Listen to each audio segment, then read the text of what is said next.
kepada junjungan kita Nabi besar Muhammad Sallallahu Alaihi Wasallam. Baik, para master dan hadirin semua, dalam kegiatan merajut integritas volume 3 ini dengan tema praktik baik nilai integritas, adapun susunan acara kita hari ini yaitu pertama pembukaan, yang kedua sambutan Ketua Forpak Banten, yang ketiga pemaparan materi, yang keempat tanya jawab, dan yang terakhir yaitu penutup. Baik, sebelum kita mulai, saya izin pantun dulu ya, karena tadi ada request nih dari Master Lukman. Iya, bunga harum mekar merona, Cakep, eh, buah tomat terlihat ranum. cakep. Assalamualaikum para master dan hadirin semua, semoga sehat dan selalu senyum. Waalaikumsalam Waalaikumsalam warahmatullahi warahmatullahi wabarakatuh. Oke, terima wabarakatuh. kasih. Baik, untuk mengawali kegiatan kita hari siang ini, marilah kita membaca Bismillah bersama-sama. Bismillahirrahmanirrahim. Acara selanjutnya yaitu sambutan dari Ketua Porfak Banten kepada Ibu Hajah Ratu Syafitri, disilahkan. Baik, terima kasih banyak Master Moderator, MC Moderator ya sekaligus. Berangkat, Master. Ya, Assalamualaikum warahmatullahi wabarakatuh. Waalaikumsalam Waalaikumsalam warahmatullahi warahmatullahi wabarakatuh. wabarakatuh. Semangat pagi, pagi, pokoknya mau pagi semua. Alhamdulillahirrabbilalamin wa bihi nasta'in wa ala umuri dunya waddin wassalatu wassalamu ala asrafil anbiya wal mursalin sayyidina Muhammadin amma ba'du. Rabbi shrahli sadri wa yassirli amri wahlul 'uqdatam min lisani yafqahu qawli. Yang tercinta nih semuanya, para hadirin hadirat, narasumber peserta Zoom, baik itu yang paksi maupun masyarakat umum yang sudah bergabung pada siang hari ini. Tentunya kalau kita menyampaikan atau ada sebagian menyampaikan bahwa ini satu jalan langkah kenabian, agen perubahan dan lain-lain sebagainya, mungkin kita hanya sebagian titik kecilnya kegiatan ini berlangsung, dan tentunya ke depan kegiatan ini merajut integritas seperti apa yang sudah disampaikan bahwa ini kegiatan Forum Pak Banten melibatkan semua unsur masyarakat. Boleh banyak sekali yang hari ini saya dapatkan atau pagi ini banyak yang ingin menjadi narasumber dari praktisi gitu, dari teman-teman yang lain, entah itu ingin bersamai kesempatan yang kami berikan gitu. Namun kembali lagi saya sampaikan, jangan kecewa kalau ketika misalnya yang hadirnya hanya 10-15 orang. Karena untuk Forum Pak Banten tidak penting banyak mungkin, tapi lebih kepada implementasi ke depannya bahwa kegiatan ini berlangsung. Kami pernah menyampaikan walaupun hanya apa Bu Yeni, setitik ya Bu Yeni. Nggak apa-apa, yang penting mah kita bersemangat Iya, untuk berbagi, siap. Nah, untuk menimba iya. ilmu.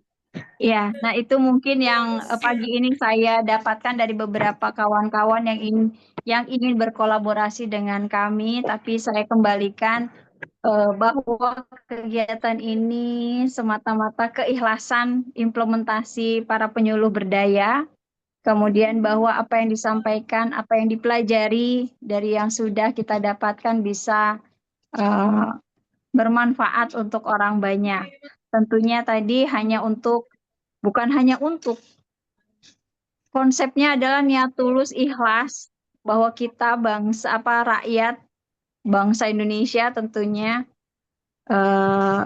mengawal seperti apa yang sudah kita dengar tiap hari, ada aja berita yang kasusnya lebih ke korup.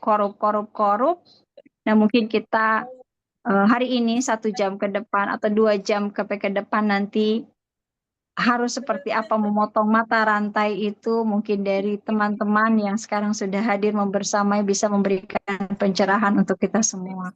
Harapannya dari Banten dengan visi misi Pak Gubernur dan Pak Wakil Gubernur, tentunya secara keseluruhan adalah baik, bukan hanya saat ini, tapi yang sebelumnya juga tentunya baik secara keseluruhan. Siapapun itu ke depannya, kita para penyuluh anti korupsi mensupport, kita mendukung. Kita juga harus bisa memutus mata rantai. Kemudian kita juga harus memberikan bahwa ke depan adalah kewajiban kita melaksanakan, menjelaskan apa itu nilai-nilai integritas. Semoga kita juga bisa mempedomaninya. Dari Banten maju, adil, merata, tidak korupsi. Dan khususnya dari Banten untuk Indonesia 2045, Indonesia emas, maju dan berintegritas. Kurang lebihnya mohon maaf secara keseluruhan kegiatan Forpak disupport oleh teman-teman di Inspektorat Daerah Provinsi Banten, namun kita kembali lagi untuk duduk mendengarkan 1 jam ke depan rasanya sama seperti baca Quran tadarus ya. Ada yang cuma bisa 1 ayat, 2 ayat, itu pun lama kalau nggak dibuka Qurannya. Mungkin itu yang bisa saya sedikit sampaikan, saling support, saling menguatkan, saling mengingatkan untuk kita bersama dengan kondisi apapun. Sukses Zoom hari ini dan tentunya memberikan contoh yang baik untuk semuanya. Kurang lebihnya mohon maaf. Semoga lancar. Billahi taufiq wal hidayah. Wassalamualaikum warahmatullahi wabarakatuh. Waalaikumsalam warahmatullahi wabarakatuh. Baik, terima kasih Ibu Master Ketua atas sambutannya.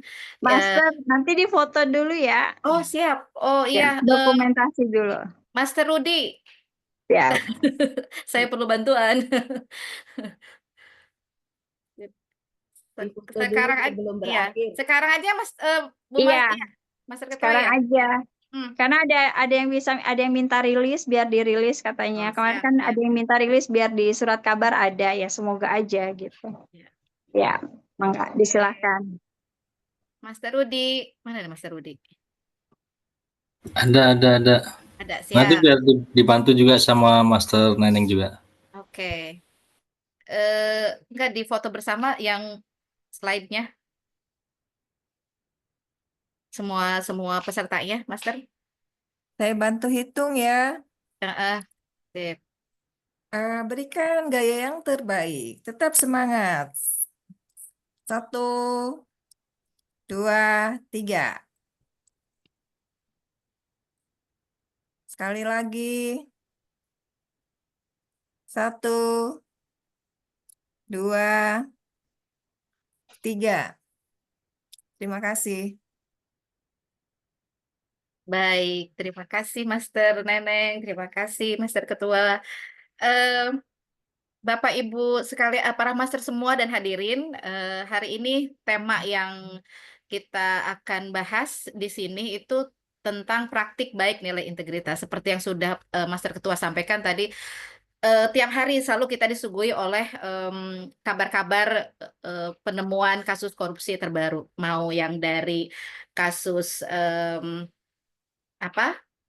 Antam ya, kasus emas, sampai dengan kasus Bank BJB yang terakhir ya, yang notabene itu dilakukan oleh para pejabat negara, sampai akhirnya tuh ada praktek-praktek seperti mengoplos BBM gitu kan, sampai mengoplos minyak sayur ya terakhir itu, sampai akhirnya kan kita berpikir sebenarnya di negara plus 62 ini Indonesia ada yang original nggak sih gitu ya, segala dioplos gitu. Ini kan diawali oleh sikap yang tidak jujur ya, yang dilakukan oleh para oknum tersebut. Nah, tema hari ini menarik karena seharusnya kita bisa menginternalisasi sikap integritas seperti itu.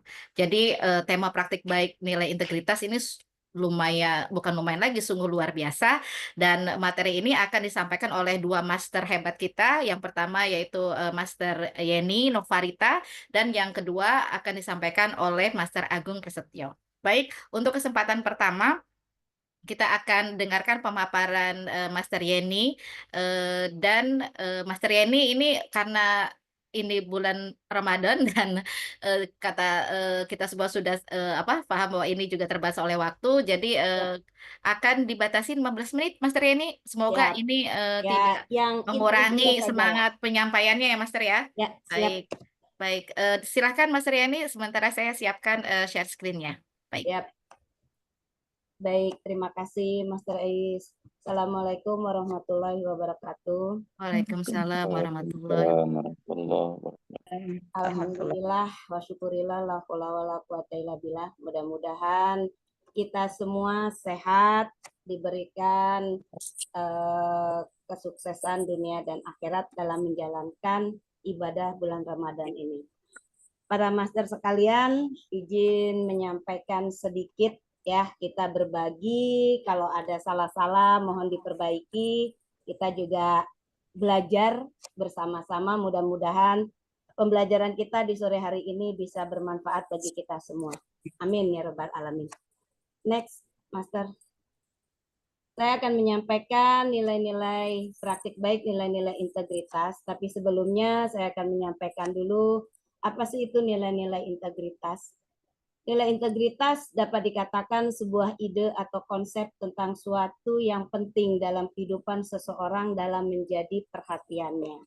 Nah, kita memang betul di dalam kita ingin mendapatkan sesuatu yang menjadi prioritas bagi kita, tentu kita mempunyai nilai yang kita butuhkan atau yang kita prioritaskan, yang kita perhatikan agar nilai yang kita maksud itu bisa menjadi tercapai dengan baik.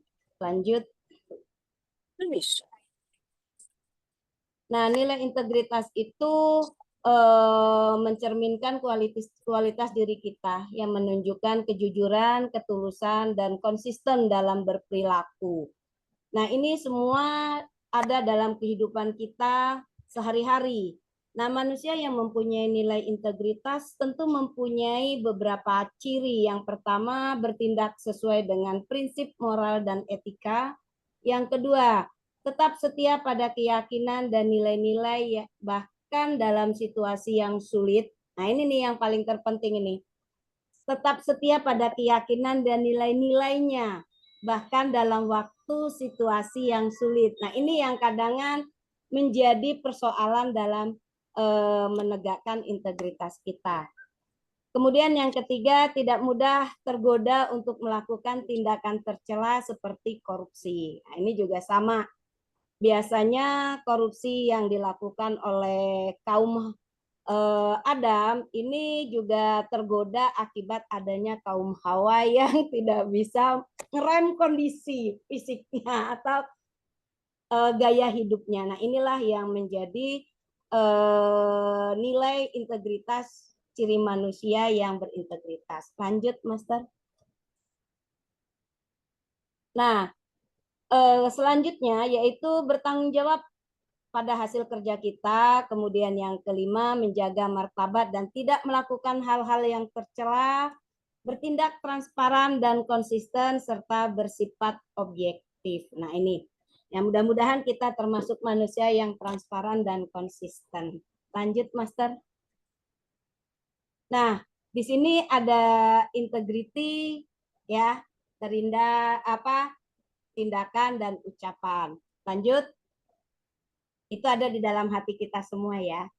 Praktik baik nilai integritas dalam kehidupan sehari-hari. Berperilaku jujur, bertanggung jawab, dan konsisten dalam berkata dan tindakan. Nah, inilah yang praktik baik yang harus kita lakukan dalam kehidupan kita sehari-hari.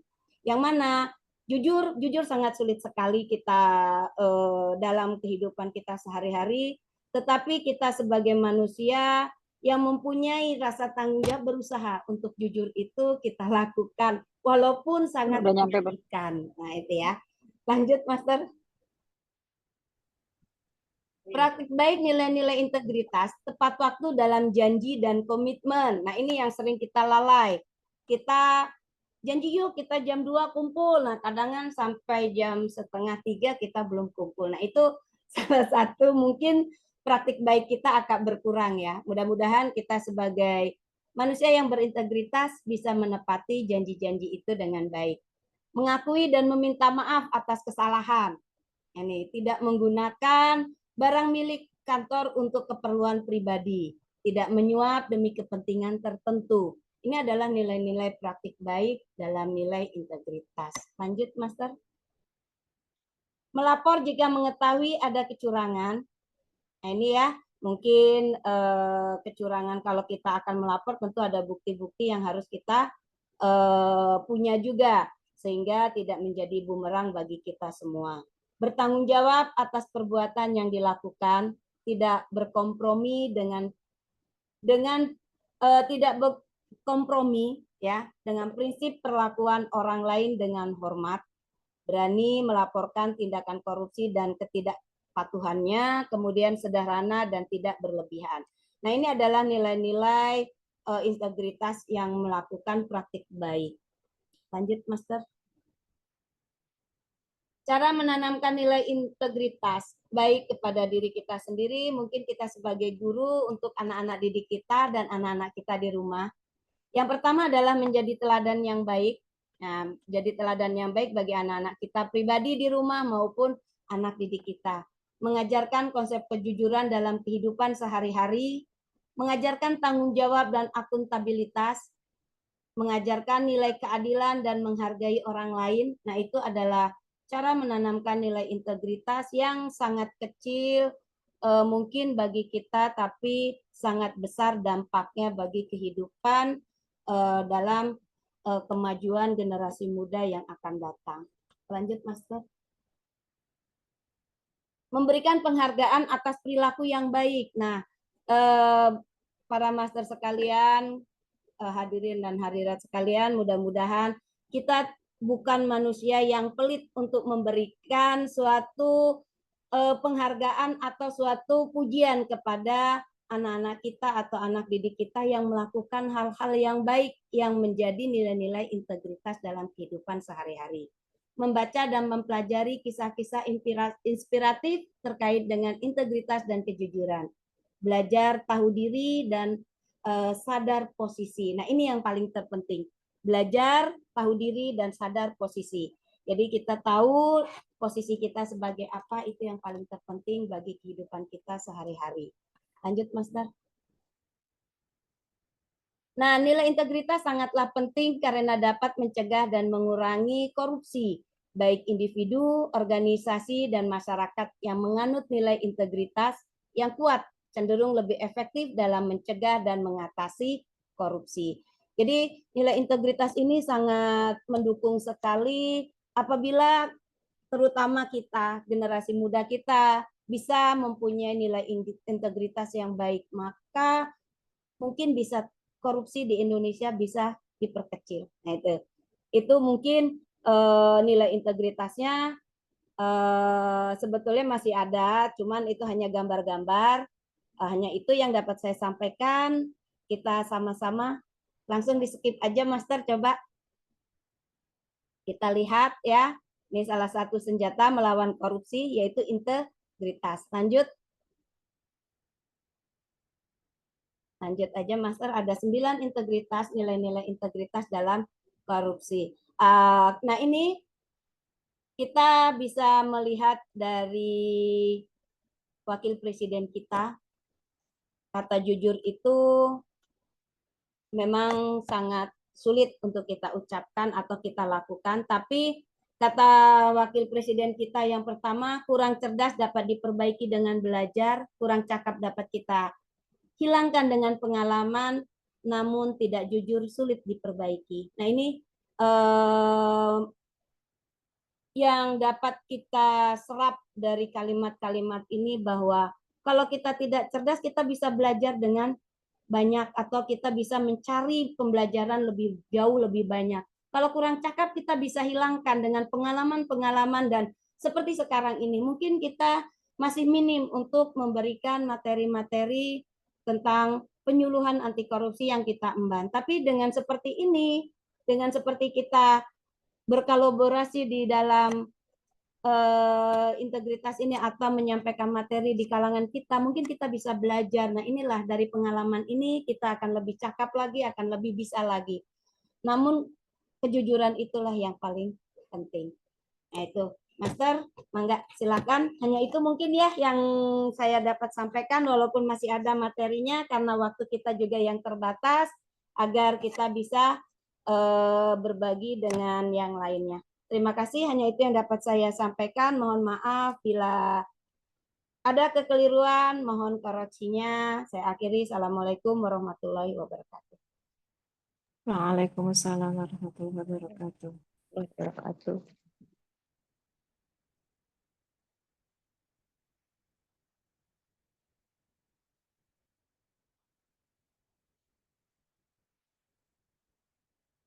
Waalaikumsalam warahmatullahi wabarakatuh. Baik, terima kasih Master Yani atas paparannya. Bagi yang sudah mau bertanya atau mungkin mau berdiskusi, ditahan dulu ya, karena kita mau langsung lanjut mendengarkan pemaparan kedua, yaitu dari Master Agung. Master Agung, halo, Halo, sudah siapkah? udah siap-siap aman. Siap, baik. Kepada Master Agung Prasetyo dipersilahkan. Oke, terima kasih Bu Moderator, Master Ois Faria atas kesempatan waktunya dan selamat siang untuk para pendengar Zoom meeting pada hari ini dengan tema merajut integritas. Mungkin sebelum mulai saya pantun dulu ya biar agak cakep dikit. Betul. Kasus korupsi di Pertamina, Cakep. Cakep. beli Pertamax biar nggak antri lama. Cakep. Zoomnya jangan lama-lama. Kasihan ibu-ibu yang mau masak buat buka puasa. Cakep. Aduh, Master Agung ini benar pengertian ya. Pengertian betul. Oke, terima kasih. Selamat wabarakatuh. Selamat siang lagi. Oh ya, udah ya. Saya share screen dulu, izin. Takut keburu angus opornya nanti yang masih ada Betul, lontongnya. betul, Master Agung. Oke, udah kelihatan ya? Sudah, Kelihatan. Master. Kelihatan, Sip. oke. Oke. Ini slide-nya nggak sebanyak Bu Yeni ya, 30 slide, saya cukup 10 slide aja yang penting. Enggak, itu juga Poinnya. enggak semuanya. Ya, nggak apa-apa. Oke, ini berikut saya Hmm. tentang praktik baik dalam membangun nilai integritas di masyarakat. Kemudian next saja. Nah, ini CV saya. Kalau bahasanya tak kenal maka tak cinta ya. Jadi ini sedikit saya pandang terkait saya. Jadi kan ketika audien nanya, siapa sih Bu Yeni, siapa sih Master Agung? Nah, ini berikut Siap. siapa saya. Kemudian alhamdulillah kalau bahasanya sih laki-laki tidak cerita tahu-tahu paksi media ya gitu, seperti itu. Enggak kayak Jadi perempuan ya, banyak ngobrol. iya, Ya. jadi semangat buat master lain yang mau naik jenjang dan mau sertifikasi ulang. Dan bagi audien yang dari umum, silahkan apabila ingin ikut bergabung dengan Paksi bisa melalui laman KPK dan itu gratis ya. Dan kemudian saya juga lihat dari Master Faris yang nge-share ada jawara aksi itu bentuk bagi pemuda yang ingin bergabung dalam penyuluhan anti korupsi. Kalau saya itu maksimal 25 tahun, kalau kita udah nggak bisa ya Bu ya. Soalnya di sana umurnya maksimal 25 tahun. Itu buat yang muda-muda. Iya. Saya Di ABG. langsung gagal di administrasi dari umurnya udah jauh banget, maksimal 25. Itu bentuk upaya kita. Jadi teman-teman yang dari umum, dari siswa SMA ataupun dari pemuda-pemuda yang ikut Zoom kali ini mungkin bisa ikut bergabung dengan kami di Jawara Aksi. Oke, kemudian next. Nah, ini yang saya ambil dari beberapa buku dari ACLC KPK pastinya. Edukasi dari buku-buku dari BPKP, dari beberapa kampus di Indonesia. Ini beberapa sumber yang saya ambil. Kemudian, nah ini apa sih praktik baik di masyarakat? Nah, pasti nggak bakal jauh dari desa atau dari unit terkecil di masyarakat, yaitu dari desa atau dari RT RW setempat. Di mana peran sebuah masyarakat itu pasti dimulai dari desa. Apabila desanya sudah baik, pasti ketika dia memberikan dampak di pusat ataupun daerah pasti bakal berdampak jauh. Contohnya sini yang disampaikan oleh salah satu oleh pakar anti korupsi dari Inggris, kalau nggak salah dia menyatakan bahwa korupsi merupakan suatu fenomena yang sungguh global. Nah, di sini jelas apabila desa ataupun masyarakat di desa ataupun dari RT RW sudah melakukan semangat anti korupsi, di sini jelas adanya poin-poin penting yang membedakannya, yaitu dari entitas sosial kultural, dari budaya ataupun dari suatu lingkup sosial suatu desa pasti memiliki kultur yang berbeda-beda. Misalnya daerah Banten sendiri, daerah Pandeglang, Lebak memiliki budaya masing-masing. Dan mungkin beberapa kepala desanya mungkin perlu atau misalnya sangat penting dalam memberikan tauladan lah kepada masyarakatnya terkait korupsi, baik terkait dana desa ataupun terkait peran maupun program desa yang cantum di Musren Des ya, musyawarah desa. Kemudian apa sih peran desa? Yang kedua ya jelas membangun dan membentuk generasi muda di desa. Jangan sampai masyarakat desa yang pemuda-pemudanya hanya di rumah saja atau lebih tepatnya tidak mau berkembang dalam membangun anti korupsi, yang pasti tiap-tiap warga memiliki ikon ataupun orang-orang yang mungkin bisa memberikan dampak yang baik di generasi muda di desa. Pasti ada itu, seperti ya contohnya semalam kita mungkin berapa masa melaksanakan kunutan ya di sana, mungkin kan bentuk kebersamaan dari satu desa terkait menyambut bulan suci Ramadan pada 17 Ramadan. Kemudian mungkin pada event-event lainnya di mana perlunya generasi muda dalam membangun semangat anti korupsi. Kemudian yang ketiga, nah di sini saya bilang tadi adanya pemantik semangat. Nah, ini bentuk perhatian dan keseriusan masyarakat dalam melawan anti korupsi seperti itu. Alun-alun. Iya ada ya. Oke, next. Ya ada. Nah, di sini salah satu kepala Kanwil Kalbar pada tahun 2021 menyatakan bahwa saya ambil statementnya dari mantan presiden kita Gus Dur ya, yang menyatakan membiarkan kasus korupsi yang besar-besaran dengan menyibukkan diri dengan ritus-ritus hanya akan berarti membiarkan berlangsungnya proses pemisian bangsa yang semakin maju. Nah, di sini maksud dari Gus Dur sendiri yaitu apabila kita hanya diam saja atau tidak ada memberikan diam saja cukup dengan menonton dengan korupsi, tapi kita tidak ada peran serta, itu sama saja kita membiarkan suatu bangsa atau negara semakin miskin atau semakin hancur seperti itu. Nah, seperti yang bilang tadi oleh Master Fitri, di mana lagi boomingnya kasus KPK baik di beberapa wilayah segala macam, ya berarti adanya komitmen pemerintah dalam mengatasi korupsi tersebut. Berarti semakin banyaknya pelaku tertangkap, ya berarti semakin adanya efek jera kepada pelaku, tidak ada pembiaran seperti itu, baik itu pun bupati maupun direktur ataupun pejabat-pejabat lainnya. Nah, di sini kalau untuk penanganan korupsi memang bagus, tapi pasti dari indeks perfeksi IPAK itu pasti Indonesia bakal semakin turun ya, atau semakin rendah, di mana pasti kalau nanti kita lihat nanti hasil data IPAK Indonesia sendiri pasti bakal mengalami penurunan dari poinnya setelah sekian banyak kasus yang sudah banyak ditangani oleh KPK sendiri. Nah, di sini Kepala Kanwil ini menyatakan bahwa perlunya adanya budaya anti korupsi yang ditanamkan kepada ASN seperti itu. Saya sampaikan tadi mungkin saran masukan saya ketika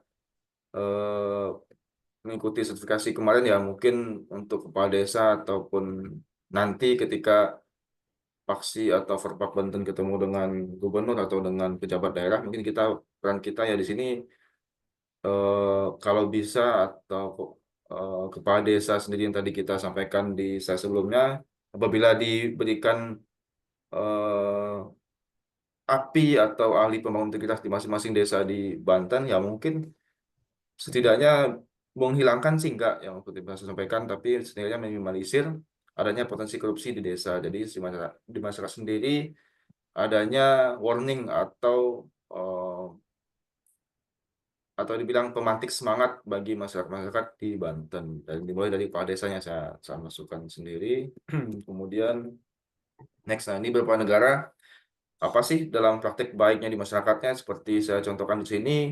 Ketika KPK dalam mengadakan pertemuan G20 Anti Corruption Working Group di Bali pada tahun 2021-2022 kalau salah itu, KPK menyatakan bahwa dari KPK menyatakan bahwa adanya pendekatan dan inisiatif yang telah diterapkan dalam meningkatkan partisipasi publik dalam program anti korupsi. Nah, itu bentuk pertama dari statement KPK. Yang kedua, bagaimana pengalaman dari antar negara untuk membangun budaya anti korupsi atau itu integritas pada pendidikan formal dan non formal. Nah, di sini dari beberapa negara yang saya ambil, yang negara Saudi ya jelas ya, di mana dia menggunakan hukum Islam di sana dan dia melakukan praktik anti korupsinya dengan publikasi yang luas, dengan membuat komunitas juga ada yang namanya Khaled Book Site itu di Saudi Arabia, dan juga ada pemberdayaan masyarakat. Nah, kemudian di negara Yunani di sini jelas mengatakan dia membuka lembaga pendidikan bagi pemuda dan agen perubahan anti korupsi di negara Yunani sendiri. Kemudian di Jepang jelas yang sangat komitmen dalam integritas, dia membentuk organisasi publik dan juga melakukan pendidikan anti korupsi sejak dini. Nah, di sini kalau saya bandingkan dengan KPK sendiri, kegiatan dari masing-masing negara ini sudah terlaksana ya di KPK ya, sudah ada pendidikan, sudah ada agen perubahan, dan juga sudah ada komunitas anti korupsi. Nah, di sini mungkin kembali ke sumber daya manusianya lagi, apabila sudah diberikan komitmen sendiri, pasti harusnya perilaku korupsinya menurun. Tapi kembali ke masing-masing individu, bagaimana dia implementasikan integritasnya sendiri seperti itu. Nah, di sini dalam bentuk di sekolah ya, ini contohnya saya ambil simpel sekolah, di mana dari pendidikan anti korupsi ini sangat penting ya, ini dari lingkup pendidikan siswanya, di mana jelas adanya model integrasi dalam mata pelajaran. Nah, ini pasti sudah ada di Banten pun sudah terlaksana, bahwa adanya pembelajaran anti korupsi sejak dini. Kemudian di luar sekolah, nah mungkin perlu ada ekskul seperti itu, seperti diselipkan mungkin beberapa materi anti korupsi seperti pramuka ataupun paskibra. Nah, ketika dalam penyampaian ekstrakurikuler itu mungkin perlu diselipkan tentang materi anti korupsi seperti itu. Karena potensi korupsi tidak hanya di pejabat saja, tapi dari lingkup kecil sudah kita bahas terkait anti korupsi. Kemudian yang ketiga, nah di sini model pembudayaan dan pembiasaan nilai di seluruh aktivitas siswa. Contohnya seperti pemasangan spanduk atau banner tentang anti korupsi yang sudah saya lihat sih di beberapa sekolah sudah ada ya spanduk-spanduk atau banner-banner yang sudah dipasang di tiap-tiap sekolah, di mana untuk mengingatkan siswa-siswa untuk tidak korupsi. Ya contohnya saja mungkin seperti eh, adanya mungkin siswa yang tidak jujur pada orang tuanya dengan mengatakan ada mungkin membeli suatu atau iuran di sekolah yang mungkin dari harganya dibedakan dengan sesuainya, Lebih kok ya. ya misalnya ya Usaha itulah banget. untungnya kecil tapi ke orang tuanya beda gitu. Misalnya dari sekolahnya ngomongnya 10.000, di ke orang tuanya dibilang 20.000. Nah, itu mungkin hal kecil yang perlu ditanamkan sejak dini bagi siswa sekolah. Kemudian,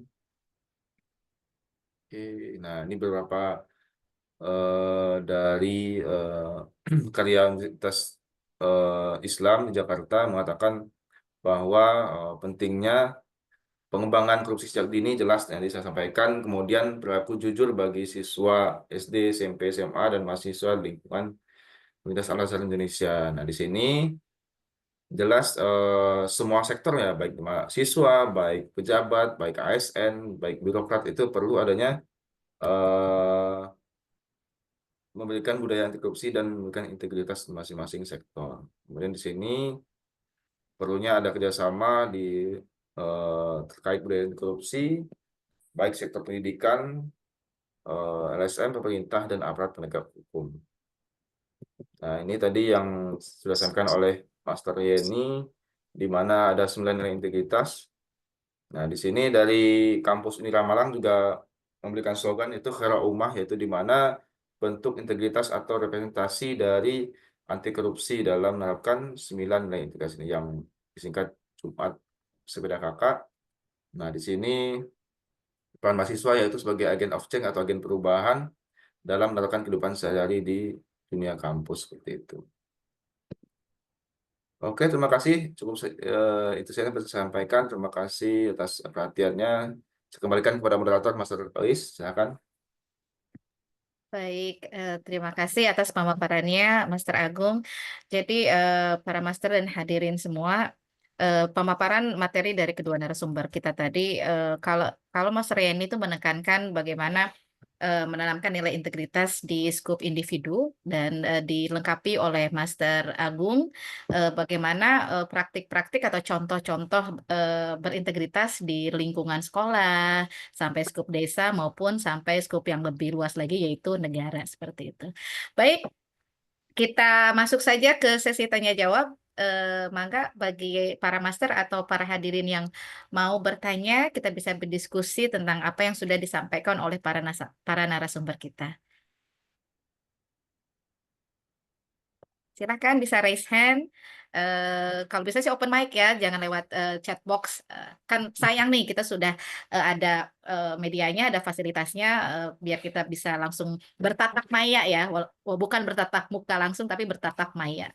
Mangga para master dan hadirin semua, jika ada hal yang kurang dipahami atau ada hal yang mau ditanyakan, kita buka sesi tanya jawab dan juga di chat box itu sudah tersedia daftar hadir ya, para master dan hadirin semua. Jadi bisa diisi daftar hadirnya. Kita Apa juga sudah ngisi pada ya. paham semua ini ya, Master Iya Yani dan Master benar. Agung ya. Sudah paham, berarti nggak perlu bertanya. Tapi Master Is, boleh nggak kenapa? saya yang nanya? Oh boleh Master Sari, silahkan dengan senang hati. Oke, Ya, di ya.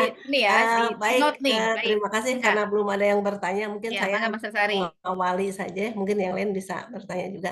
Ini mantap ya paparannya dari Master Yeni dan Master Agung. Mungkin yang ingin saya dapatkan informasinya ini mungkin dari Master Yeni, praktik baik di Master Yeni seperti apa, kemudian di Master Agung juga seperti apa, mungkin di lingkungan terdekatnya begitu ya. Kalau Master Yeni mungkin bisa di sekolah itu seperti apa sih dalam mengimplementasikan praktek baik integritas ini, kemudian Master Agung di lingkungan kepolisian mungkin ya, khususnya di bagian Irwasnya atau di lingkungan Poldanya sendiri seperti apa sih praktek baik integritasnya gitu, sehingga nanti kita bisa mendapatkan gambaran kalau dari teori-teori itu ini loh yang sudah terjadi di lingkungan terdekat kita begitu ya. Mungkin itu saja dari saya. Nuhun. Baik, Siap, terima kasih Master. Master Sari. Bagaimana Master Yani dan Master Agung, mau langsung dijawab atau mau kita tunggu penanya selanjutnya? Sambil dijawab aja mungkin ya. Silakan Saya yang silakan nanya, Bu saya Yeni yang dulu. jawab. Baik, silakan Master Yani. Mau Yeni dulu, mau Master Agung dulu? Bu Yeni dulu lah, Bu Yeni dulu. Ya, Oke, siap. ya. Terima kasih Master Sari. Maaf, ini mungkin kalau ada kurangnya nanti Master Agung yang melengkapi ya. Kalau kita lihat untuk praktek baik di lingkungan sekolah, mungkin kita bisa lihat bahwa mengajarkan kepada siswa, ya kalau saya sih kalau ngajar kalau sedang ulangan terutama, untuk yang pertama kumpulkan bukunya, yaitu setidak-tidaknya untuk supaya anak itu bisa jujur dulu lah. Kalau buku dikumpulkan kan otomatis tidak boleh bergerak-gerak, harus fokus untuk mengerjakan soal. Itu salah satu yang saya lakukan apabila untuk meningkatkan kejujuran.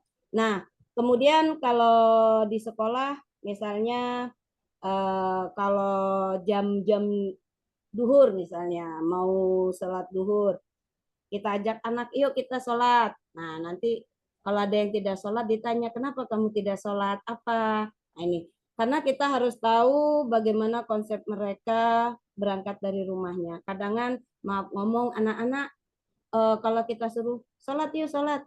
Kata jawab apa? Ibu nyuruh-nyuruh sholat. Orang-orang tua saya juga nggak nyuruh sholat. Nah, itu yang sering saya dengar di sekolah. Kadang berarti contoh di rumahnya pun dia tidak ada.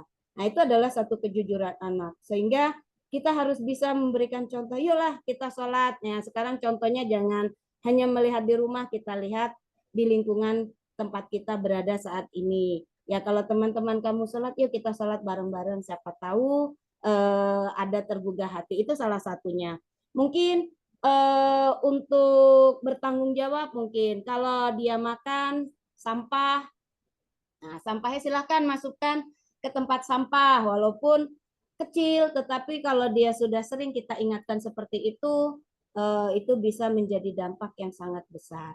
Nah, itu mungkin yang salah satu atau beberapa contoh di lingkungan sekolah yang sering kami terapkan dalam keseharian anak-anak saat-saat ini. Nah, itu mungkin, mangga lanjut Master Agung. Oke, terima kasih Bu Yeni. Mungkin saya sedikit menambahkan saja. Ya pasti kalau saya di lingkungan di Polri ya, kalau mengingatkan kayak gitu ya nggak mungkin ya karena sudah dewasa Betul. semua. Mungkin dari pemimpinnya, dari kepalanya dulu ya kita berikan komitmen integritas sendiri ya. Namanya setiap pejabat baik Polri maupun ASN pasti ada sumpah jabatan ya. Kalau kata Prof.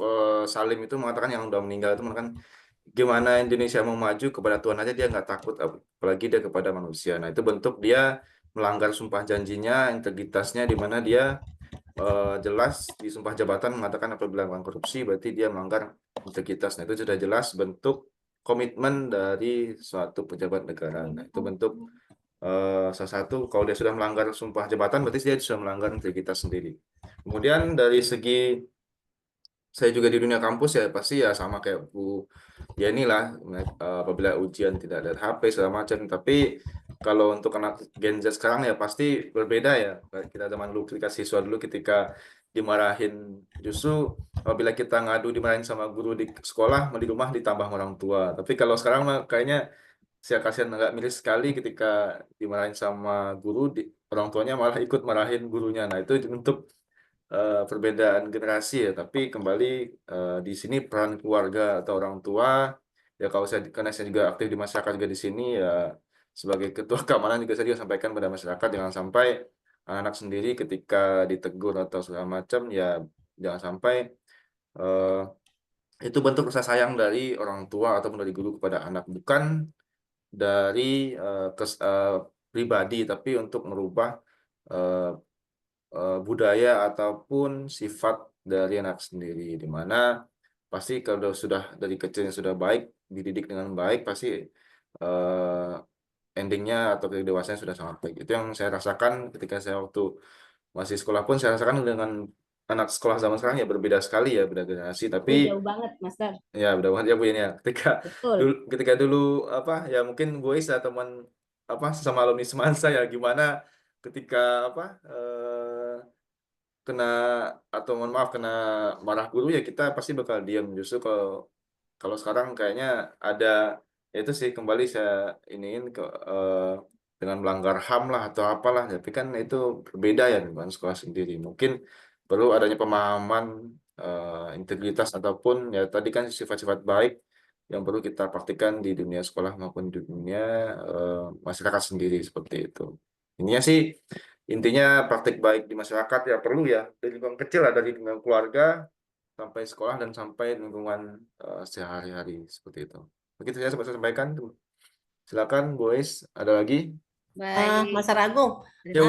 saya sih sebetulnya gini, Mas Riz, Ya, sebetulnya mangga, Mas Tari. apa yang disampaikan tadi Mas Yeni untuk praktek baik di sekolahnya gitu ya, itu bisa lebih bagus nanti bisa masuk ke dalam PPT-nya begitu ya. Jadi kita bisa belajar praktek baik. Oh, kalau di Mas Yeni praktek baik di lingkungan sekolahnya tadi kan sudah dicontohkan ya. Nah, jadi contoh-contohnya tuh lebih implementatif begitu. Nah, terus misalnya Master Agung, gimana nih kan tantangannya kan tidak mudah ya berada di lingkungan Polri sebagai penyuluh anti korupsi madya begitu ya, di mana punya peran fungsi yang madya ini yang sudah lebih tingkatannya lebih apa ya Tinggi. lebih bukan lebih tinggi lebih kompleks begitu ya Lebih bagaimana kompleks kita ya, Master ya. berupaya untuk pencegahan korupsi ini gitu. Jadi kita bisa praktek baik yang memang dilakukan di tempat kita masing-masing tuh seperti apa sih sehingga kita punya gambarannya begitu. Karena ya Mas Agung ya kita juga mungkin bisa mendapatkan pencerahan. Oh kalau Mas Agung selama ini di lingkungan Polda di inspektoratnya seperti ini loh praktek baik. Walaupun tadi misalnya sudah ada fakta integritas ya itu mah sudah jelas lah fakta integritas. Tapi dalam apa implementasinya tuh seperti apa sih untuk mencegah terjadinya korupsi di lingkungan tempat kerja Master Agung begitu. Itu aja sih. Saya boleh tanya, Maksud maaf ya saya off cam karena lagi di jalan.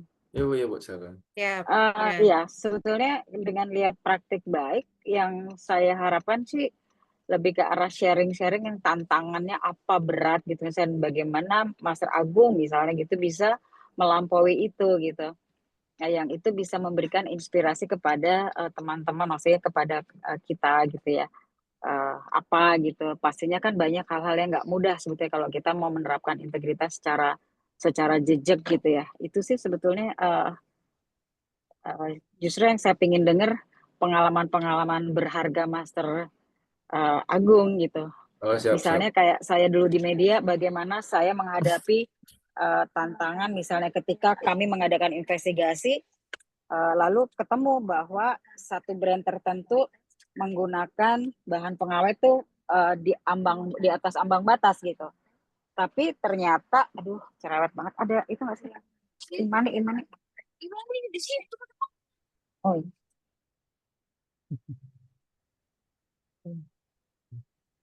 Oke.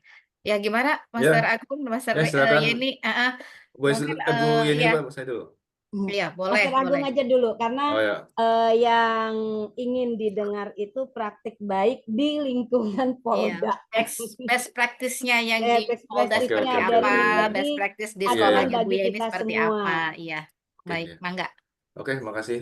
Mungkin saya sampaikan, mungkin di sini saya dari Polri ya, mungkin satu-satunya anggota Polri yang tergabung di Berintegritas. Forpak Banten. Ya, bukan, ya itu sih, semua berintegritas, cuman mungkin yang sertifikasi KPK mungkin saya saja, karena saya juga awalnya kan tahu sertifikasi ini kan dari Instagram ya, ketika saya ikut karena iseng-iseng kan kemudian ada sertifikasi KPK dan itu gratis, maka saya ikuti dan ternyata ada komunitasnya sendiri, itu Paksi. Soalnya kan saya tahu sendiri kalau sertifikat pengadaan itu berbayar ya, 3 juta, 5 juta lumayan. Nah, ternyata ada loh di luar sertifikasi bendahara yang sudah saya lakukan. Saya kan juga sudah sertifikasi bendahara, ya, sudah sertifikasi bendahara juga dari Kemenku, Bendahara Penerimaan Pengeluaran. Nah, di sana ketika saya buka Instagram, ternyata ada sertifikasi KPK dan itu gratis. Nah, saya ikuti dan alhamdulillah lancar dan mengenal dengan para paksi semua. Ternyata, oh ada loh komunitasnya di Banten.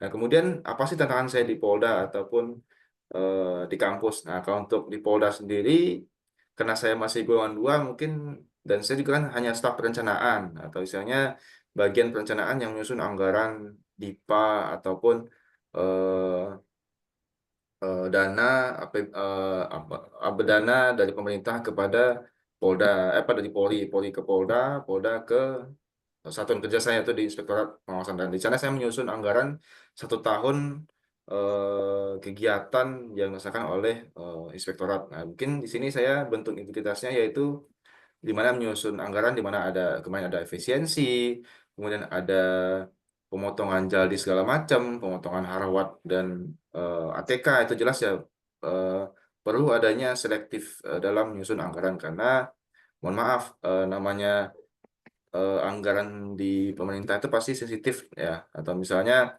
contohnya saja saya iniin ketika anggaran harawat yang harusnya sekitar 20 juta per mobil itu jadi cuma 5 juta, dan mohon maaf itu nggak bakal cukup ya buat perawatan mobil selama setahun. Nah, di sana bentuk komitmen saya dalam bentuk menyusun anggaran, di mana pasti ada ya yang komplain dari pelaksana, dari pejabat pun juga ada, dari contohnya mungkin dari Irban atau dari Irbit, kalau di saya itu ada Irbit ataupun Kasubag, pasti Gung kok anggarannya kecil banget, yang ya itu bentuk efisiensi dari pemerintah. Nah, kalau masalah tantangannya ya pasti adanya komplain kenapa jalisnya dibagi 50%, ataupun kenapa ada pemotongan harwat atau ATK yang awalnya mungkin ketika audit memerlukan kertas yang cukup banyak dalam mengetik temuan audit. Nah, itu pasti perlu adanya efisiensi. Mungkin dengan pemanfaatan digitalisasi seperti aplikasi e-audit. Nah, itu bentuk ininya. Kemudian kalau untuk saya sendiri pribadi kepada lingkungan kerja, mungkin karena saya masih golongan 2 ya Bu ya, mungkin saya untuk memberitahukan tentang atau mengajak pimpinan saya di Polda sendiri untuk ikut saya mungkin bisa saja, tapi sebaik dalam bentuk lisan saja, mungkin dalam bentuk komunikasi. Tapi kalau bentuk atensi mungkin seperti misalnya seperti kalau saya mungkin Kapolda atau Kapolres atau Kapolsek, mungkin lah saya bisa kenalkan kepada masing-masing wilayahnya. Misalnya saya nanti ya misalnya kalau di Kapolsek, mungkin saya akan mewajibkan kepada seluruh kepala desa ataupun kepada seluruh lurah wajib mengikuti API ya. Mungkin itu bentuk eh, bisa dalam bentuk jabatan ya, karena jabatan dan karena tanggung jawab di lingkungan kecamatan. Tapi karena saya di sini di sebentar hanya bergolongan 2C, dan mungkin insya Allah Juli besok bakal naik golongan 3A, dan masih ruang lingkupnya masih kecil Bu. Mungkin untuk saya ketika mengikuti sertifikasi ini ya pasti ada kurang bentuk atau istilahnya untuk saya memberikan ngajak ke anggota Polri lain mungkin agak sulit ya, karena bedanya pangkat dan golongan itu jelas. Istilahnya masa golongan 3 memberikan masukan ke eselon mungkin dalam bentuk lisan, mungkin ya kalau dalam bentuk ngomongan atau bentuk komunikasi biasa. Tapi kalau bentuk surat direktif atau dalam bentuk atensi atau mewajibkan seluruh anggota Polri atau Kapolsek melakukan sertifikasi ataupun API, ya itu sangat sulit sekali bentuk mengajaknya. Kemudian mungkin ini sedikit cerita yang saya di lingkungan kampus yang saya rasakan seperti yang mungkin teman-teman Paksi sudah tahu lah, ketika saya menjadi dosen dan sudah 2 tahun tidak mengajar di suatu kampus, suatu swasta di Banten, di mana ketika saya ikut Paksi API, tapi malah respon kampusnya malah tidak baik, atau misalnya menonaktifkan saya sendiri sebagai dosen. Nah, itu bentuk tantangan ya, atau bentuk seperti bilang Bu Nenong tadi, apa sih mungkin resiko atau ketika menjadi Paksi ini ada positif negatifnya, di mana mungkin dari lingkungan kampus kurang merespon atau kurang menanggapi atau kurang senang lah dengan adanya Paksi di kampus. Takutnya mungkin ada sesuatu, nggak mungkin dong kalau bahasa kami di Polri itu seperti ini. Tidak ada hanya orang yang berjiwa penjahat yang membenci polisi, seperti itu. Itu bentuk ini. Berarti contohnya mungkin saya aplikasikan ke Paksi, mungkin hanya orang yang berjiwa koruptor yang takut kepada Paksi, kan seperti itu ya. Nah, pasti berbeda. Atau yang nggak usah saya lah, mungkin si dosen, guru-guru juga sama kan, pasti kan ketika memakai rompi di sekolah pasti ada mungkin konotasi negatif atau perasaan takut mungkin dari kepala sekolah atau dari bendahara sekolah yang ada Paksi nih, pasti ada sudut pandang atau perspektif berbeda dari masing-masing orang yang mungkin ada jiwa koruptif pada dirinya. Pasti ada sesuatu seperti itu. Itu mungkin pasti tantangan saya di Polri seperti itu, dengan terbatasnya pangkat golongan ya, kecuali pimpinan saya di Polri, Kapolri atau Kapoldanya sudah API atau Paksi, atau mungkin itu bisa mewajibkan kepada seluruh anggotanya wajib, atau intinya pasti pejabat lah, atau Kapolres, Kapolsek, ataupun pimpinan di wilayahnya sendiri. Nah, ketika mungkin, dan insya Allah mungkin saya tahun depan bakal di golongan 3, atau mungkin ketika menjadi Kapolsek, baik Kapolsek manapun, ya mungkin saya akan melaksanakan, itu satu program saya ketika saya sertifikasi Paksi Madya kepada Kementerian Sertifikasi, sampaikan kepada saya menjadi Kapolsek, mungkin saya bakal mewajibkan seluruh kepala desa untuk mengikuti API lah minimal, sehingga dia sebagai ahli integritas di wilayah, di desanya sendiri. Jadi ketika kepala desa sudah API, pasti masyarakatnya pasti bakal, atau pada desanya pasti bakal adanya warning sendiri terhadap pelaku koruptif seperti itu. Oke, terima kasih. Amin. Master Semoga Agung, Master Agung jadi Kapolsek terima kasih ya. penjelasannya nih Master Is. Iya. Ya. Cuma saya ingin menambahkan sedikit Master Agung dari apa yang Master Agung sampaikan ya. Kalau saya sih melihat begini, sayang amat gitu Master Agung sudah Paksi Madya, tapi di lingkungan mungkin masih ada keterbatasan ya untuk berdaya gitu. Maksudnya sayang amat begitu ya. Nah, kemudian Master Agung punten, ini kalau API agak berbeda dengan Paksi ya, dimana kalau API itu ada ketentuan-ketentuan persyaratan khusus begitu. Jadi mungkin nanti tidak kalau Pak Lurah ini tidak ada apa namanya? Ada hal-hal tertentu lah, mungkin Pak Lurahnya jadi atau Pak Kadesnya jadi Paksi dulu mungkin ya, karena kalau ada beberapa ketentuan yang memang tidak semua bisa menjadi API. Itu aja tambahannya ya, nuhun Master Agung. Siap Bu, siap. Iya. Silakan Bu Yeni. Iya, terima kasih Master Agung, Master Agung punten. Ya Bu Nenong, oke lanjut. Ya, nama Master Nenong. Nggak masuk Mas. Ya, jadi maksudnya ya sebenarnya memang lebih ke arah kepengen sharing gimana ya si praktik baiknya sih ya, memang betul ya. Mudah-mudahan nanti Master Agung cepat jadi Kapolsek. Baik. Mangga langsung Lebih lagi dong dilanjut Master Agung kan ya. Ya. Mangga langsung dilanjut Master Yeni. Bagaimana best practice Master Yeni? Best practice untuk kegiatan hari ini atau bagaimana? Ya, Di sekolah yang ya biasa kalau Master di Yeni sekolah praktekkan sehari-hari. kalau Pengalaman hari-hari ininya benar Master Yani. sebetulnya sih agak agak gimana ya, mau keras kita bingung teman gitu kalau tidak. Yang sulit sekali memang untuk menghilangkan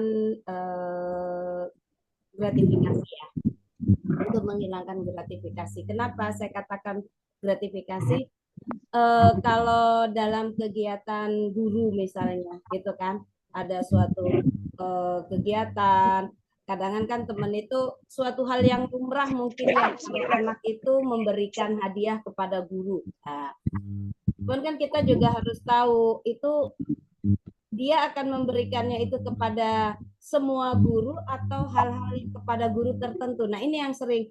Kenapa? Karena akan menjadi suatu perbedaan ya, menjadi objektif. Kita sudah tidak subjektif lagi kepada anak didik. Kenapa? Pada saat anak didik itu memberi, mungkin kita akan menjadi suatu yang wah dia sangat loyal ke kita gitu. Padahal kita belum tahu apakah benar itu dia loyal ke kita atau karena hanya ingin mencari simpati. Nah, inilah yang sulit sekali kita untuk memberikan penjelasan. Tapi saya sering sekali kalau teman saya ada yang seperti itu, saya bilang, itu sama aja loh gratifikasi, yuk sedikit-sedikit kita hilangkan gitu. Kalau saya langsung, itu nggak boleh, nah, itu akan menimbulkan gap yang sangat tinggi. Mungkin saya hanya memberikan, kalau bisa jangan dong, jangan minta yang kayak gitu, atau jangan menerima pemberian kepada pemberian siswa. Nah, kalau di kelas mungkin saya suka bercerita ke anak-anak tentang pemberian siswa kepada gurunya, gitu kan? Apa kalian memberikan semua kepada semua guru? Tidak, Bu, kepada wali kelas saja. Emang yang memberikan nilai wali kelas kamu, nah, itu kan? Jadi siswa itu berpikir, oh iya ya, kan nilainya bukan dari wali kelas, gitu kan? Nah, itu mungkin itu ya praktek-praktek kecil yang mungkin saya bisa bangun, atau kepada bendahara. Kalau bendahara begini, udah sih lewat ini aja gitu kan. Kan sekarang mah kalau belanja kan sudah lewat apa namanya tuh? Apa namanya lupa. Itu kan udah belanjanya lewat itu aja gitu kan. Jangan belanja secara langsung gitu kan, pembukuannya lebih jelas gitu kan. Jadi enak gitu. Nah, ini. Jadi karena ya kita lihat udahlah coba belajar jujur gitu kan, kita sesuai dengan koridor kita saja ya. Saya hanya sedikit-sedikit aja sih memberikan masukan-masukan, nanti kalau tertangkap basah kitanya yang rugi gitu, sayangilah anak dan istri ya. Saya cuman ya yang kecil-kecil gitu aja sih supaya anak teman-teman itu ngerti lah gitu. Kalau secara langsung kayaknya mereka itu langsung wah awas, kalau saya apalagi kalau sudah pakai rompi, wah itu temennya KPK datang. Saya sering gitu ya, Mas Reni ya lah. Iya, terus saya sering ngomong itu, katanya tuh ada teman KPK datang, katanya awas, katanya gitu. Aduh, kata saya. Iya dong, bestie gitu, bestie sama Saya suka bilang, iyalah kata saya kan berusaha untuk berintegritas, saya gituin aja. Nah, itulah Iya. kira-kira Master. Iya, memang iya betul Mas Reni, seperti hal yang saya rasakan di lingkungan kerja saya juga ya. Maksudnya kita kan sebisa mungkin ingin menjadi pribadi yang lebih baik dulu ya Mas ya. Betul. Dengan artian kita coba untuk menunjukkan gitu loh. Kita dulu berperilaku berintegritas Yang seperti itu. baik, Salah satu berintegritas. contohnya saja, ketika bel masuk gitu kan, ketika kita coba tepat waktu gitu kan, langsung bel masuk Iya. langsung gitu kan kita ke kelas. Pasti saja ada yang Ada bersuara-suara yang ngomong, sumbang, itu pasti. rajin Nah, amat. iya, Itu udah itu pasti. pasti. Tapi ya itulah tantangannya ya. Tantangannya itu Sejauh mana, sekuat mana kita konsisten kita bisa dengan konsisten. Nah, sikap itulah dan yang tindakan paling sulit kita bagi gitu kita. loh, dengan niat kita yang mau berintegritas itu. Betul. Baik, terima kasih jawabannya Master Agung dan Master Yeni. Ada lagi pertanyaan? Mungkin saya kasih kesempatan cukup untuk satu pertanyaan lagi mungkin ya. Baik, Pak Lukman kayak itu gatel nih nanya. ada yang raise hand tadi saya lihat. Saya sampai pangling ini lihat Pak Nanang. Muhammad Dafa tuh, Pak Master Muhammad Dafa, Muhammad baik, silakan. Oh, ini anak saya ini. Oh, Oh, Mangga, Anak silakan Dava. anak Ya. siswa atau anak Siswa. oh siswa. Oh gitu. Izin bertanya Ibu, Bapak. Ya, Ya, siap. silakan Ya, Dafa. Saya ingin menanyakan hal yang menjadi keresahan saya. Ya, ya. Setahu saya, ada banyak pelaku korupsi di Indonesia yang hanya dijatuhi hukuman penjara yang tidak sebanding gitu dengan perbuatannya.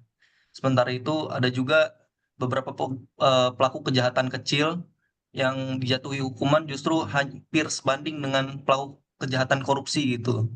Yang kita bisa lihat, seperti contohnya tuh kayak Harvey Mois yang terlibat kasus korupsi yang 271 triliun.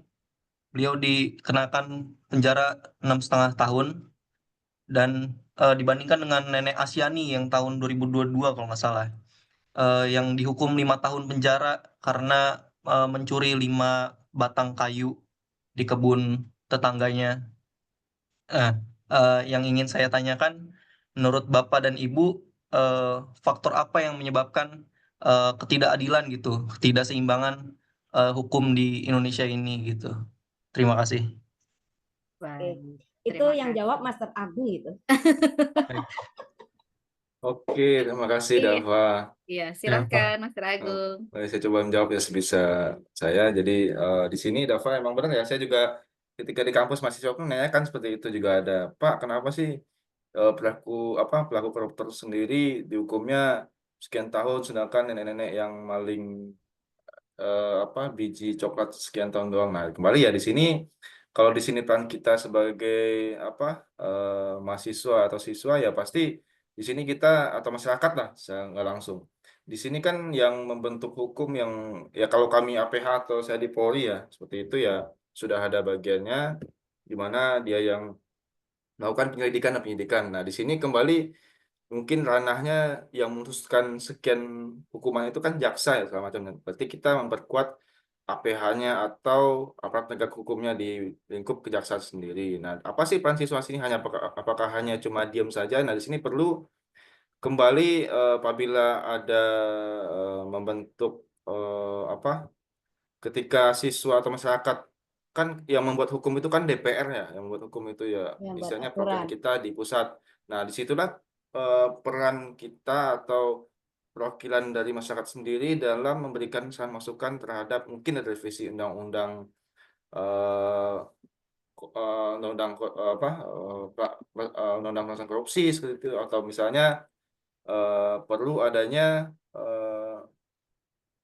atau bisa dibilang karena undang-undang korupsi kan udah lama juga ya mungkin perlu dievaluasi lagi.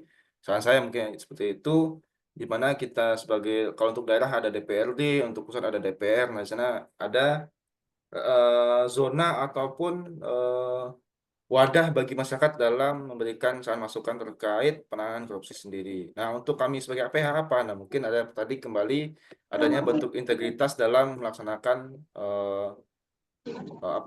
melakukan hukum sendiri. Kalau untuk masa hukumannya sendiri yaitu kembali dari masing untuk ada bidangnya ya, untuk di Polri bagian penyelidikan dan penyidikannya, KPK juga ada kan ada pencegahan, ada penindakan. Nah, di sana perlu adanya perkuatan atau istilahnya integritas dari masing-masing aparat penegak hukum sendiri, baik dari jaksa, dari kepolisian maupun dari KPK yang melakukan penindakan korupsi sendiri. Nah, kalau misalnya Dava menemukan ataupun melihat pelaku koruptif di masyarakat, mungkin perlu ada OSIS ya, ikut OSIS atau MPK di sekolah? Nggak ikut ya. Nah, di sana kan, Ikut, Pak. Sudah enggak? oh ya nggak apa-apa. Nah, kalau di mahasiswa kan ada BEM ya, di sana kan ada diskusi publik dengan pemerintah daerah. Nah, di sana sampaikanlah saran dan masukan teman-teman siswa ataupun mahasiswa kepada bupati ataupun kepada pejabat daerah, Pak gini-gini ini saran saya pasti adanya kalau misalnya benar ya saya pengalaman Bapak kan juga pernah di DPD RI ya di Senayan ya itu kan salah satu bentuk perwakilan daerah tapi non partai kan tapi bentuknya pribadi. Nah di sana aspirasi dari masing-masing masyarakat itu ditampung di sana. Dari sana itu dibahas di pusat. Nah ketika di pusat dibahas, nah di sana didudukan bersama komisi-komisinya, komisi berapa bidang hukum, bidang keamanan. Nah, di sana ada pembahasan terkait mungkin oh ternyata dari beberapa daerah perlu adanya revisi undang-undang penanganan korupsi. Mungkin hukumannya segala macam perlu ada dirubah lagi. Nah, di sana peran serta dari perwakilan kita di masyarakat, DPR ataupun DPRD, dalam memperjuangkan hak-hak ataupun saran masukan dari masyarakatnya. Nah, itu kembali kita dalam pemilu sendiri kita memilih perwakilan kita apakah orang yang benar kompeten atau tidak, atau kita sebagai masyarakat hanya mengharapkan money politiknya dari perwakilan kita. Jadi misalnya hanya memakan janji-janji palsu seperti itu. Nah, kembali kita harus selektif dalam memilih atau ikut serta dalam pemilu. Dari di situ bentuk kita memilih orang yang tepat ataupun orang-orang dan kompeten di bidangnya dalam menyampaikan aspirasi masyarakatnya. Apabila kita sudah melaksanakan itu atau siswa atau mahasiswa sendiri sudah menyampaikan aspirasinya, ya kita serahkan kepada pejabat ataupun anggota DPRD ataupun DPR kita yang semoga kita sampaikan saran tadi bisa diperjuangkan di pusat sehingga adanya perlu ada revisi undang-undang ataupun hukuman untuk pelaku koruptor tadi. Nah, di situ kan peran kita. Nah, kembali tadi saya sampaikan mungkin dari individu APH-nya sendiri juga harus tadi sampaikan bentuk integritasnya sendiri. Apabila sudah 9 nilai integritas tadi dilaksanakan, pasti hukuman yang diberikan itu pasti bakal sebanding sesuai dengan pelakunya sendiri. Betul. Ya kalau untuk seadil-adilnya itu ya kembali ya namanya juga bukan sidang dari Tuhan dari Allah, itu pasti lebih adil di sana di akhirat. Ya kembali di dunia, kembali ke masing-masing pemimpin sidangnya seperti itu. Ya kita doakan saja ke depan dengan presiden yang baru, pimpinan yang baru, kita adanya komitmen, apalagi ada program Asacita Prabowo kan terkait korupsi, kalau saya yang ke-7 atau ke-6 itu kalau saya itu ada tentang korupsi. Nah, di sana kita doakan saja semoga pemerintah pusat bisa berkomitmen dalam penanganan anti korupsi ini dan memberikan hukuman yang sebanding dengan perilakunya sendiri. Oke, Dava, terima kasih. Ada lagi? Silakan. Baik, terima kasih Pak. Oke. Cukup, Dava? Bu ini silakan. Cukup Ibu. Cukup kayaknya sih. Ya, terima kasih. Mas Riani ada tambahan atau para master lain yang mau menambahkan terkait tadi pertanyaan Dava? Ya, ini Bu Ais. Oh, baik, Pak Iik. Mangga, Master Iik. Mana Oh. Master Iik? Ya, mangga. Ya, ini baru gabung nih, saya belum bisa untuk buka video, Bu. Ya, mangga, Ya. silakan. Pak. Nah, terkait dari pertanyaan siswa tadi, ini adalah pertanyaan pemantik sebetulnya ya. Betul. Menjadi sebuah diskusi yang harus kita selesaikan. Anak seusia itu saja sudah bisa melihat kondisi real di lapangan bahwa ketimpangan telah terjadi. Kita sering mendengar istilah hukum itu tumpul ke atas, tajam ke bawah. Gitu. Nah, ini merupakan salah satu boleh dikatakan permasalahan gitu ya. Tadi saudara dapat bagaimana untuk mencari solusi gitu ya. Nah, di kita ini kan menjadi sebuah kebudayaan. Dikala sudah tercium oleh media, kadangkala kasusnya itu makin diperpanjang gitu ya. Ya artinya kan kalau udah tersentuh oleh media, kasus apapun itu yang tadinya kecil menjadi besar. Nah, berarti di sini peran media ini terhadap masyarakat yang berada di pelosok-pelosok. Karena kan hukum ini beraninya ke pelosok-pelosok yang lebih tajamnya gitu ya. Tidak berani kepada yang atas. Tadi Dapat juga sudah menjelaskan. Kok yang melakukan korupsi hanya beberapa tahun, tapi nenek-nenek yang hanya mencuri nilainya kurang itu udah ini. Nah, ini peran kita. Salah satunya adalah media juga harus lebih mempublikasikan penegakan hukum ini kepada masyarakat yang kurang mampu agar bisa terselamatkan gitu. Sebab saya yakin kalau misalkan peran media di salah satu kabupaten atau mungkin pelosok-pelosok desa tidak menyentuh dengan kasus-kasus itu, nah itu akan menjadi sebuah pembiaran. Nah, penegakan hukum akan terus di situ yang lebih tajamnya gitu. Jadi itu salah satunya. Yang kedua, ini mental kita semua juga masyarakat terkait mengenai penegakan hukum. Saya apresiasi kepada pihak kepolisian yang sudah mampu gitu ya menegakkan hukum di NKRI ini tanpa pandang bulu. Tapi mungkin ada oknum, maaf gitu ya, oknum nih, saya sebut oknum, kalau kita berbicara oknum kan tidak menunjuk siapapun. Ini yang salah gitu ya, salah penegakan. Sebab hukum ini udah jelas-jelas, kita punya KUHP, KUHPD dan sebagainya. Kalau saja itu menjadi salah satu amunisi gitu ya untuk menegakkan hukum, ya seharusnya jangan melihat siapapun. Tapi kan tadi itu di kita ini kan mental yang harus kita ini, dan ini merupakan sesuatu yang sangat sulit gitu ya. Nah, jadi kalau misalkan kedua itu, insya Allah lah kita peran dari masyarakat, salah satunya media. Sebab maaf apa, Bu, kadangkala kan kejadian apapun, baik pembangunan apapun yang ada di pelosok itu kan bisa tersentuh oleh pihak-pihak yang yang harus bisa menyelesaikan, kan itu salah satunya dia rame dulu gitu ya, rame dulu di media, baru mungkin pihak-pihak yang baik itu pengacara atau apapun kadang turun gitu ya untuk membantu. Sebetulnya dari pusat itu responnya positif. Nah, mungkin karena keterbatasan saja karena di pelosok. Nah, maka disinilah masyarakat harus punya peranan penting terkait bagaimana, karena penegakan hukum ini bukan hanya dari pihak kepolisian ya. Kalau pihak kepolisian kan keteteran, tapi peran masyarakat dalam hal ini adalah LSM yang baik, ya pihak media yang baik ya, untuk membantu masyarakat agar masyarakat terasa nyaman gitu dengan bisa terungkapnya kasus, tujuannya untuk menyelesaikan agar adanya kepedulian dari pihak-pihak penegakan hukum gitu. Mungkin itu saja, Bu Bois. Mohon maaf apabila tidak nyambung jawabannya, ini sangat ini baru mendadak ini, Bu, habis dari perjalanan. Mungkin itu saja, Bu. Oke, Master Agung, terima sekali. kasih. Ya. Ya, Terima Assalamualaikum kasih. warahmatullahi wabarakatuh. Waalaikumsalam warahmatullahi wabarakatuh. Terima kasih Master Iik atas tambahannya ya untuk pertanyaan Dava. Ya, memang intinya kita perlu partisipasi aktif dari masyarakat, dan juga kita harapkan semua warga negara Indonesia sudah mau mulai merubah dirinya untuk menjadi semua bermental integritas seperti itu ya.